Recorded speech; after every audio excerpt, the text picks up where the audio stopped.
Yugog, total nandyan ka sa Manila. Magtanong ka sa kanila kung sino ang presidente nila. Sorbe lang. O sige Dol, papunta na kami kung saan ngayon. Ibuti na mong buhok Luzon.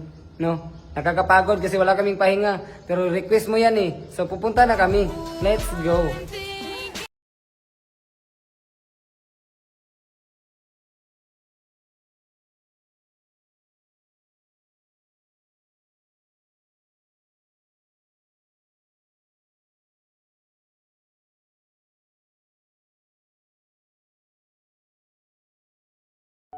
May tanong ako.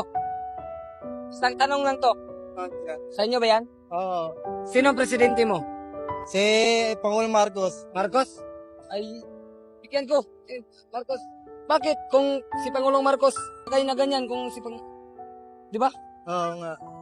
Pero bigyan mo rin natin kasi nangangalakal sila. Oh, to. Ay, thank you po. Hmm. Maraming salamat po. Thank you po. Sige, sige. Maraming salamat. Simula ngayon, ako na presidente mo. Ako si Yugog. Thank you po. Sige po, okay. Thank you. Ingat kayo ako. Sino ang presidente nyo? Duterte, siyempre. Duterte.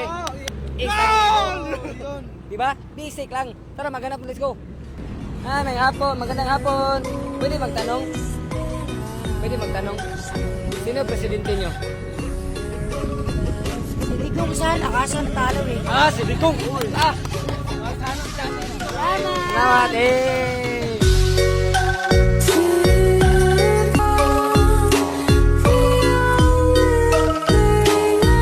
Ganyan sila kasulit sa mga Duterte. Alam kong maraming mga anti-Duterte dito sa Manila, pero yung iba natatakot eh.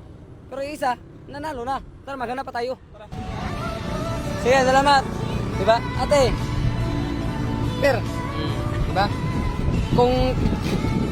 Kung yung mga dumala sa atin sa nasod, kung tinarong niya pa, wala tayo nito, no? Kaya nga eh. Ako po Sara talaga ako eh. Sara talaga ka? Opo, boboto ko po yun eh. Kaya nga, okay na yun. Sige, mag-ingat kayo palagi ha. Sara sila? Ay, sinabi niya Sara. Okay.